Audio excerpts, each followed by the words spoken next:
간디가 영국 유학 시절에 우연히 구입한 책이 있습니다. 채식주의자를 위하여 라는 책입니다.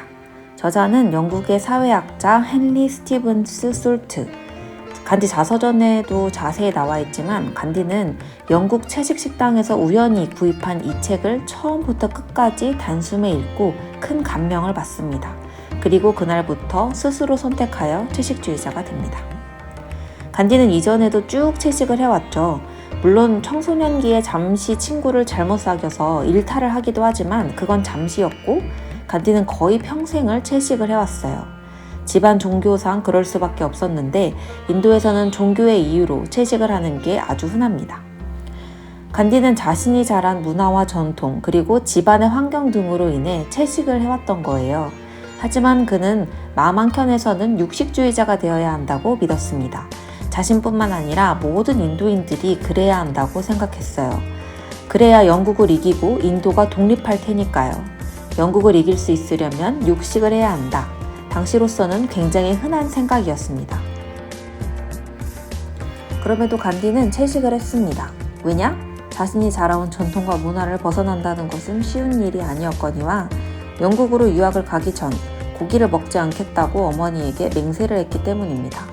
영국에서 많은 사람들이 육식을 하라고 왜 채식을 하냐고 들들 볶았지만 어머니와의 맹세를 지킨다는 일념 하에 간디는 육식을 하지 않아요. 어떻게 보면 아주 강직한 건데 채식을 하는 원인이 자신에 있지 않고 어머니에게 있었던 거죠. 비자발적 채식을 하고 있었던 셈입니다.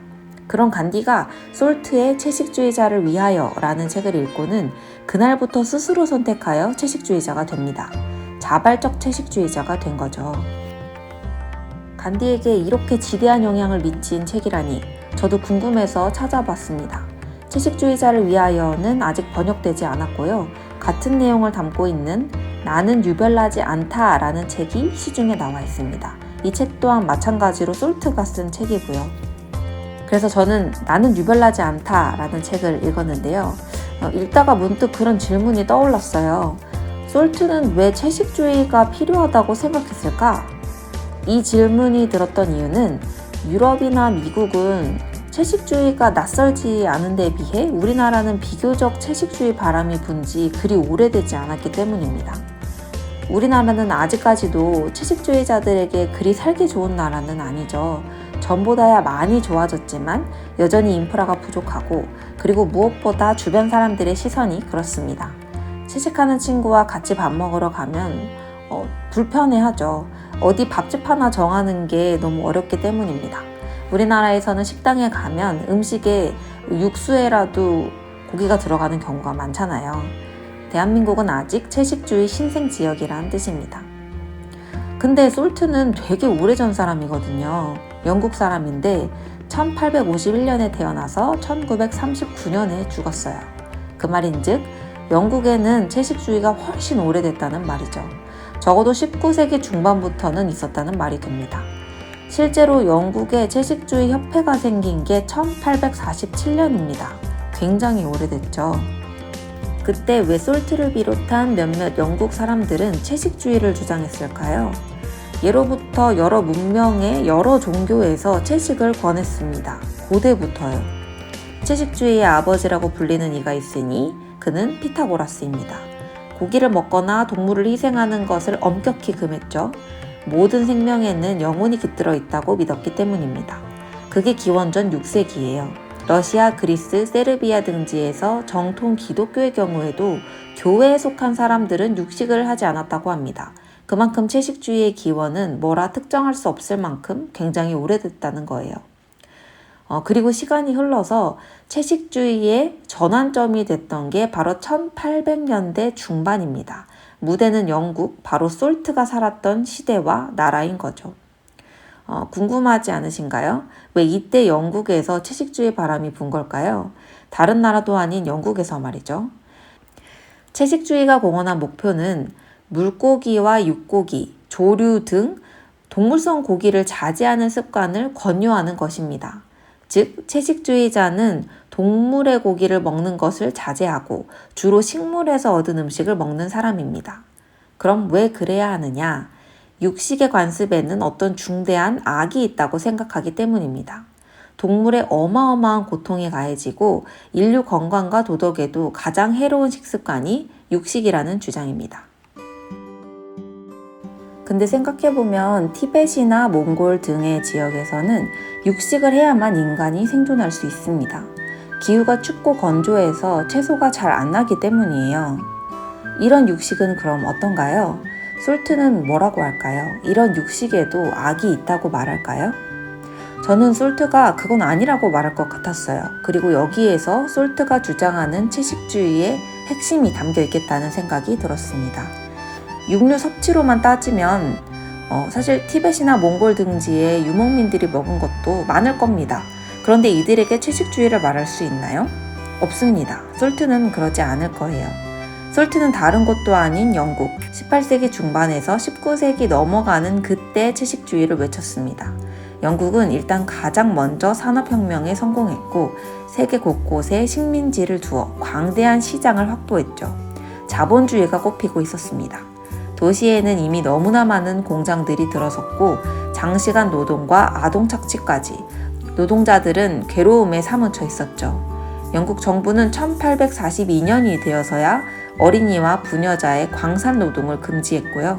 1856년에 9세 이상의 아동 노동은 일주일에 60시간만 허용했고 1901년이 되어서야 비로소 아동 노동 허용 연령을 12세로 상향합니다.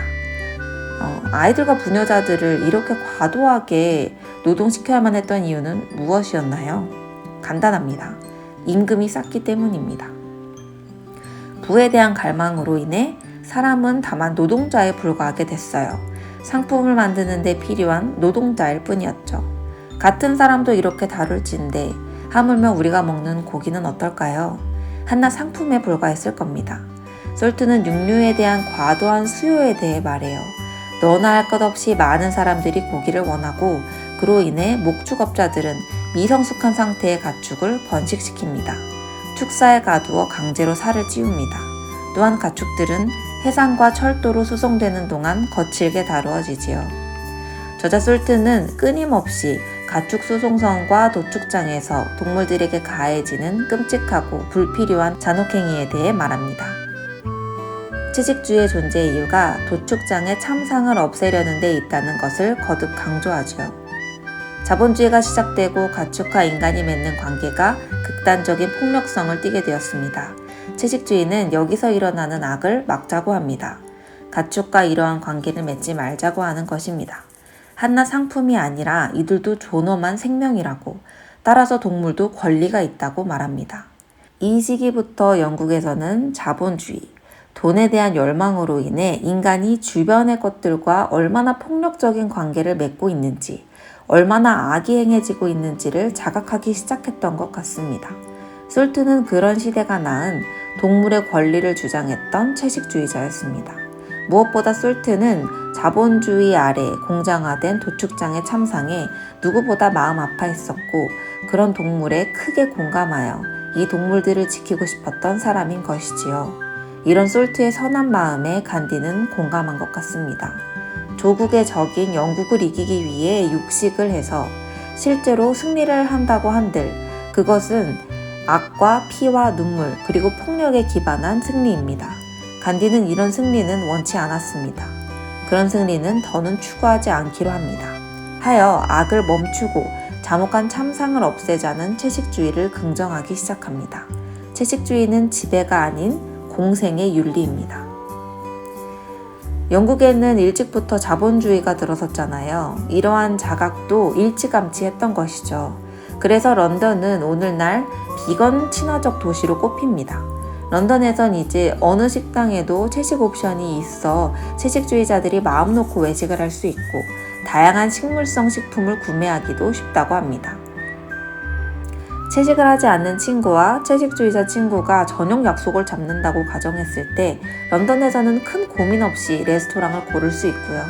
맥도날드나 버거킹 같은 햄버거 집에 가도 식물성 패티를 이용한 비건 버거 옵션이 있는 정도라고 합니다. 근데 더 놀라운 게 뭔지 아시나요? 채식주의자들이 가장 살기 좋은 나라는 인도라는 사실입니다. 오, 인도는 참 놀라운 나라입니다.